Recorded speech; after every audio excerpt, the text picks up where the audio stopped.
Hi, I'm Ariel. And I'm Becca. And welcome to Wine Wednesdays. Hennessy on my lips, take a little sip, privacy on the door, I'ma make this shit grip. Icy.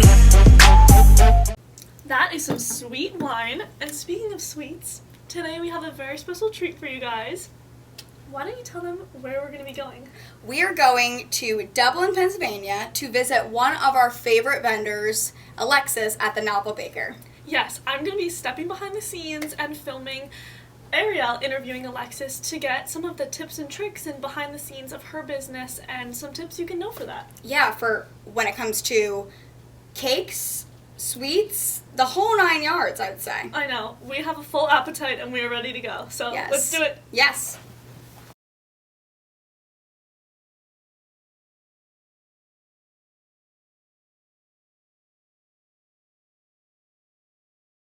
So today we're here with Alexis, one of the top bakers in the Philadelphia area. So glad to see you, Alexis. It's wonderful seeing you. So tell me a little bit about the Novel Baker. What is it? How'd you get the name, the Novel Baker? So my degrees are in English, and I read a lot of books. And then when I graduated, instead of going forward with teaching English, I ended up baking. So I decided to call it the Novel Baker for all the books that I read that I'm not quite using at the moment. Okay. And so beyond the name, what sets you apart from other bakers in the area? I mean, everything's gorgeous and adorable here, and probably some of the best sweets I've ever tasted. So what sets you apart beyond all that? I think we started with the taller cakes. I was always drawn to the taller cakes, and that brought drama. We went to the linear lines that also made cakes look more dramatic, and then it carried over into the cookies that we did and the cupcakes. I love parties, so I always wanted everything that we created, even if it was an everyday sweet, to look like it belonged at a wedding. And then the more I went to weddings and deliveries, the more I loved what was presented there, and it just kind of spiraled. That's awesome. And so walk me through the client experience or booking process and how you handle all of that. So normally we're contacted via email, and it's usually a general request. The person will say, I'm getting married on this date, and maybe they'll say the venue. So we try to make sure that the venue is in the state. Yes. A lot of times they're up in New York or up in New England, so we vet that and say, well, we can't travel that far. And then we make sure that the date is open. We very rarely close out a date, but June and October get pretty busy. Oh yeah.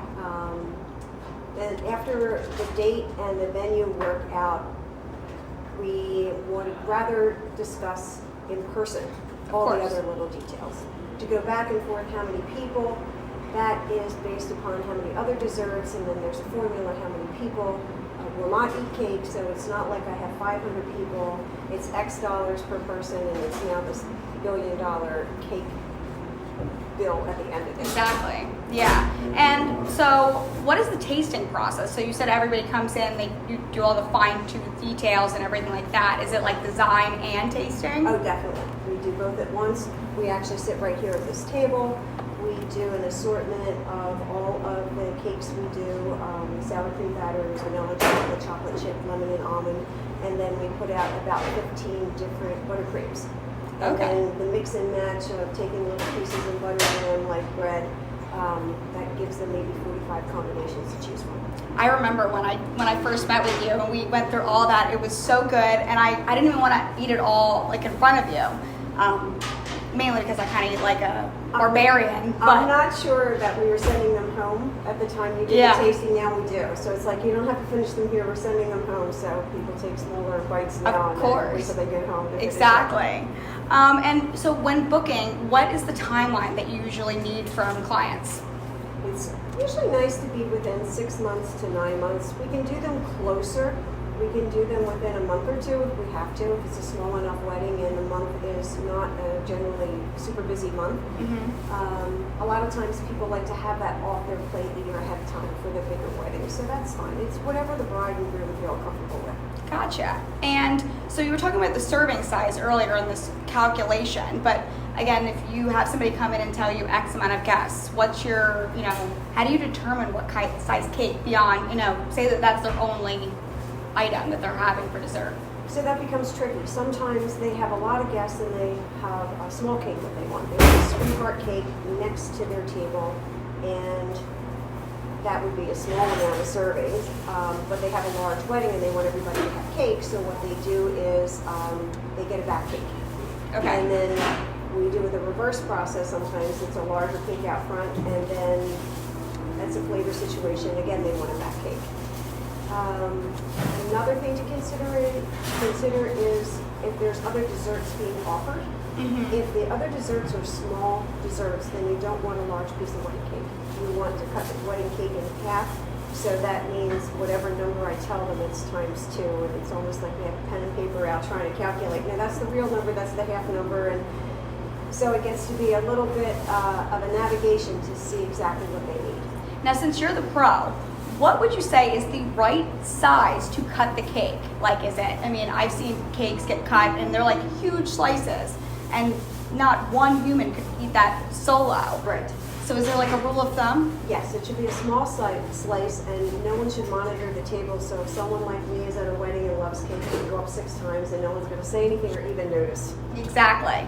And we're talking about a sweetheart cake. What size cake is that usually? It's usually a 2-tier cake.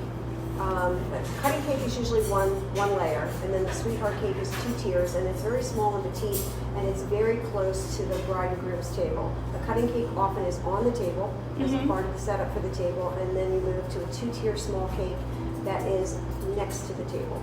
Okay. And then if you go into 3 tiers or just a larger 2-tier, it usually goes on display somewhere in the venue. Gotcha. And you were talking about June earlier, not to backtrack, but what is the right climate control for the cakes? Like, you don't want to set it out too early, but again, people are using these for like accent pieces on their decor layout and everything.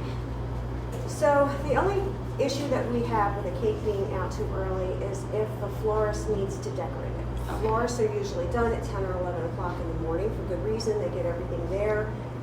If there's any problems, they have hours to work on it. If they're going to put the flowers on the cake, and the cake gets there at 11 in the morning for 5, 6, 7, or 8 o'clock cutting, that we feel is too early. So we try to work something out where the flowers get delivered to us so that we can put them on the cake, and then we deliver the cake at 3 or 4 in the afternoon for a cutting that's 3 hours later. Gotcha. And so this might sound like a very stupid question, and again, anybody who's seen me open a cake on wedding day, I'm normally just trying to get it out, and because I don't want to touch it. So is there a trick to opening the cake box? So besides ripping it open? Every cake box is different. We find that we might have 6 or 7 different cake boxes in here. Everyone gets molded differently, open, closed. It's like a math equation trying to get the right formula for it. You want to unpeel it like an onion. If any way you're going to get the sides or the top away from the cake in this type of emotion. When we put saran wrap on a cake, we tell people just cut it and open it like this. You never want to pull down, and you don't want to touch the cake. Because you're touching the front of the cake. No matter how it goes, you're touching the front of the cake, and it's always very noticeable. I'm always petrified. Like, I don't want to have any, I make sure that, of course, before I open it, wash my hands and everything, but I'm like opening it like so delicately. Like, it takes me like 20 minutes to get it open. That's what you should, because it would take longer than 20 minutes to fix the spot that you hit. Absolutely. And so for traveling, say somebody wants to pick up their birthday cake, what's the best way for traveling with the cake? Like, you don't want to put it on a seat and seatbelt it in. Right, because that's on a slant. The cakes travel very well when they're cold, so we make sure they're very cold when they go out of here. Then it should be on a level surface. It's always best to put it in the back of an SUV. People are shocked when we say that. They in the back, well, it's flat, and there's usually a piece of rubber in there, and it holds it steady, and it has plenty of room, so that's the best spot. The second best spot is if you move the passenger front seat back, and you're able to clear the well under the glove compartment, it'll sit right there, but never on a seat that slants it. Absolutely Because if it warms not. up, the whole thing is going to tilt. Oh my gosh, has any of that ever happened to any of your clients? We put them in the car, so. Yeah, I do remember that, yes. It's like definitely the best customer service that I've ever had for anybody that I've had to pick up a cake for or what have you. Thank you. So top tiers. So usually that's seen as your anniversary tier. So do you provide any clients with like eat the cake at the time, a year later you can come back, I'll make you another one, just show me the receipt, or if not, what's the best way to store that?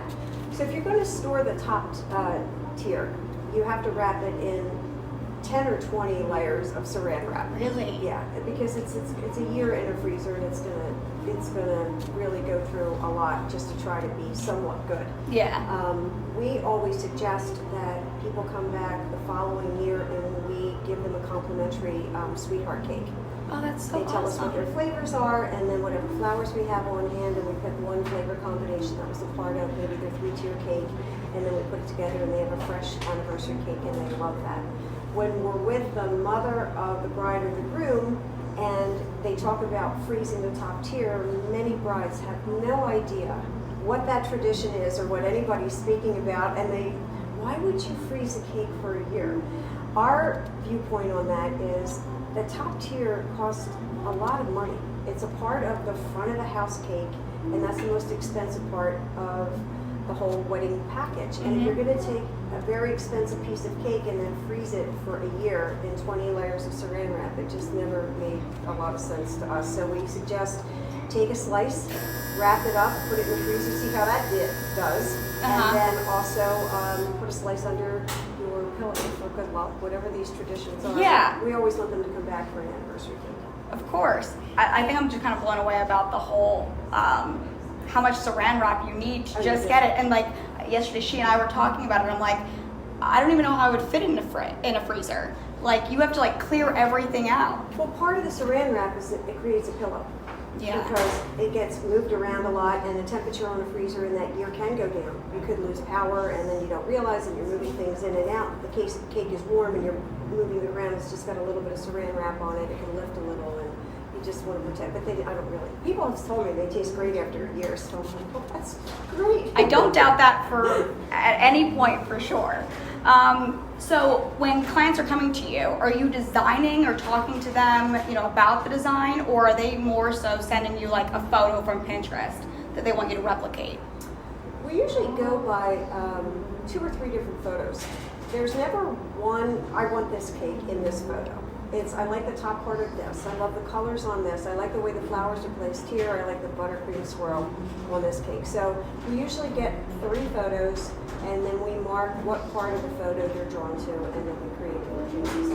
Oh, that's awesome. And where do you find inspiration? Everywhere. Everywhere. So like you go outside, even though there's construction, Everywhere. you could find that inspiration? That could be a cake. That could be a cake. Just everything I see could be the color of the cake, or a flavor of the cake, or a design. Well, your studio, your bakery is, full of inspiration, so I don't doubt that for a second. What's your favorite cake or the most elaborate cake that you've ever designed? We did an artist cake, and it had an oil painting on it, but it was made out of buttercream. Holy It smokes. wasn't a Monet, and I just don't. It was Starry Night, so whatever artist did that, I kept calling it the Monet cake, and it was really Van Gogh. I think it was a Van Gogh cake. Yeah, I think you are right. Yeah. And how long did it take you to make that? It wasn't that long. It was just, you had to look at it, and you had to just know what you were doing going into it, and it was just the most challenging. And you said it was made out of buttercream? Was that harder? Versus like fondant? We could do it with fondant. It was just, in a way, it was easier. Buttercream is forgiving. You just got to have like a little bit of talent in your head and hands at the same time. So I'm totally naive, but what is the difference between, fondant, filling, icing, or buttercream? So buttercream is obviously butter and 10x sugar, and it has different add-ins. We put whipping cream in ours and meringue powder. It gives it a nice berry feel and taste to it. We keep it not too sweet. The fondant is something that is 10x sugar and glycerin. Okay. So it can dry hard, and it becomes more like dough that goes on the outside of the cake. Is it like for your 3D elements? We use it now for the 3D elements, but there was a time when all the cakes were covered in it, and then it was this beautiful canvas to work on, but it was expensive, it was heavy, it was time consuming, and most guests cut it off. because they like the softness of the cake and the softness of the buttercream. It's just tradition. And then when there was this hard element added to it with the extra sugar, they didn't care for that, so they would just remove it. And then when the design started to become more rustic and soft and flowing, you couldn't really accomplish that with the fondant encased on the whole cake. So we just moved it to the flowers, gum-paste flowers, and different embellishments we put on. And what is usually like the filling? Is that all the flavors that you have everybody taste during the tasting? We do a lot of cakes that go outside, a lot of farm cakes, a lot of barn cakes. So we switched years ago to not doing filling that was fruit or curd. We went with an organic pulverized fruit powder that went on the buttercream. So it would stand up like a wedding cake. It could travel. It could handle elements that we weren't counting on. But when you tasted it all together and closed your eyes, it tasted like strawberry shortcake because it had no strawberries in it, buttercream, and it had yellow cake. It just looked more like a traditional cake. Goodness Lord, I'm gonna have to go to like classes. Like there's no way that I could bake anything that I'm not a baker. I know I'm not a baker. That's why I come to you for all my sweets. You have to come to one of our classes. I do. Yes, yes, yes. She's been doing tons of baking classes or cookie decorating. I've seen a lot of those. Yeah. I think did I see like a football cake? Yes. I saw that I think on social media. That was awesome. So what other besides the classes that you have? What other services do you offer to clients? Like, are they able to rent on their wedding day, like a cake stand or a tier? I know that before you were doing like a sweets display. Do you still do that? So they were tables and displays were very popular before COVID. They never came back quite as strong. A lot of times now, the individual products are wrapped. It's safer that way. They stay fresher that way, but it just doesn't have the same flow that we felt before COVID. So we don't do too many of those anymore. We just do the favorite cookies, which that's popular because they've always been wrapped, so that works. As far as the pedestals or renting of pedestals or those designs, we always encourage if the cakes are small enough, and it's 2 tiers or 3 tiers. If the cakes are small enough, we ask the couple to go out and buy their own stand, and we give them guidance with that, so that after the wedding they have something that was at their wedding, and they can use it for a christening or first birthday party, and it has a lot of remembrance for this special day. Absolutely. And now you were talking about deliveries. How far do you go for a delivery? Obviously, New York, out of the question. So it depends on how big the cake is and what time of year it is. So when it's the busy season, it's hard to go to 6 or 8 deliveries in one day if one of them is 2 hours away. So if they book on the inside of that and there's 5 deliveries already set up that are local, it's impossible to be able to get that far. Make it work, yeah. And you have your lovely husband. I think Yes. he does the deliveries. Yes, he does the deliveries. He does a great job. He does a phenomenal job. He comes in, he makes sure it's there, and then he takes his photo for like your content, but also to make sure it arrives safely. Yes. And how many events? You were talking about like 5. Could be more than one event. So how many events would you say that you take on for a weekend? So we've never really turned one down. I did try to turn one down, and it was for the mayor of Dublin, and he said, "I'm the mayor of Dublin, you cannot turn this cake down, you must bake it for me." So I haven't turned one down yet because we had too many events. They're smaller. They are barn cakes. They're 2 tiers, sometimes they're cutting cakes, they're cupcakes. We've actually had sometimes wedding cakes that were smaller than the graduation cake, but they all go out in June. May is a busy month, but June has been pretty horrific just between graduations. Yes. And then some of the May weddings when we have that with the colleges too. Yes, of course. What ingredients would you say that you use consistently across the board? I know there's a lot of dietary restrictions nowadays. So is there any, do you offer any other cakes, but mainly what is your? So our go-to cake is sour cream pound cake. That's what we're known for. I remember somebody came in a little while ago and said, "You put something special in those cakes. Is it buttermilk? It's something." And I said, "Sour cream." He said, "Yes, that's it. That's what we have." So that's what we've become known for: sour cream pound cake, and then not having too much sweetness in our buttercream. Yeah, it's just like the right amount, I would say. I think I'm down to my last question.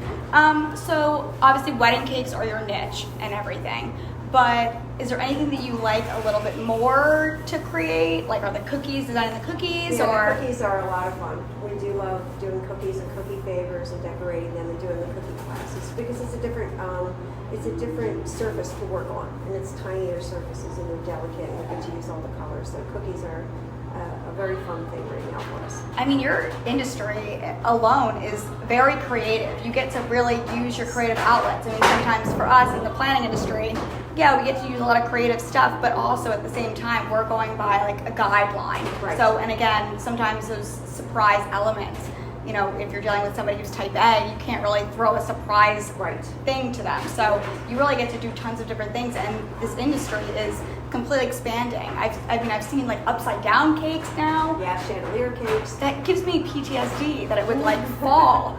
I had one of the cakes that I sent out to a workshop go on a swing over a brook. It's one of my most fun cakes to see. And I'm sure that you were completely confident in that. Oh, For I love me, it. I was like, yes, I love that. So yeah. oh my goodness. I actually did have one more question. So you talked about the cake size. Mm-hmm. When removing that anniversary tier, say somebody wants to keep it, how do you get it off the cake? So the cakes usually are stabilized by something through the center. We use several smaller pieces of wood that go through. Sometimes there is a long rod going through. You would take 2 spatulas, like for pancakes, and find the board and lift that straight up and over and down. Because it's not sitting there. You can't move it sideways. Something's keeping that from happening in transport. So you don't have to pull those out. You just have to pull the cake up and over, and it's a small tier on top. So I leave it to the caterers to do that. Oh, That's yeah. why I was actually curious because yes, I'll put it on the cake, on the cake stand and on the cake table. That's where I draw that line. If that cake table needs to move, no. I'm not going to be I got a lot of other stressors for the day, and that's not going to be that's not my niche. I know what my strengths are, and that's not one. I'll be moving to like a old lady using a walker, trying to get through. It's always a sign when they're exactly where they need to be, and they're still going to be beautiful. So Yes. I understand that. Oh, goodness. Well, thank you so much for meeting with us today. I feel like I still am going to come to you for all the cakes, even though I have so much more knowledge now. But Great.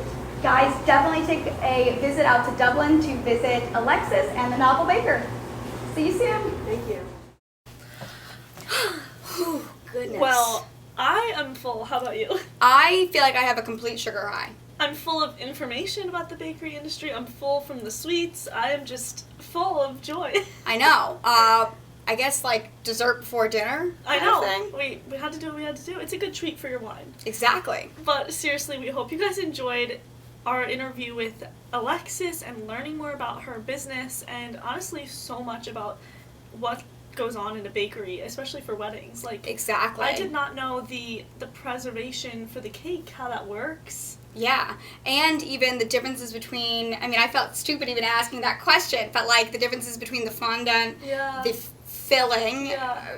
not even filling, but, and then the buttercream too, and like, again, by standard, what we think of is icing and filling, but there's Yeah. so much more to it. And even like regarding the, how weddings have making a turn where they still like to keep those traditions, but also they like to add in extra elements too, which again, there's a huge equation that comes along with that. I know, seriously. I'm glad that we didn't get into the math of it. No, I couldn't handle that. Not Yeah. with, no. But it was really cool to learn all about that. So I definitely appreciate Alexis talking to us, and we hope you guys did too. Yes. Feel free to keep watching. We are going to continue in this little interview series, so stay tuned for maybe some more people you might meet in the industry. Yes. See you next week. See ya.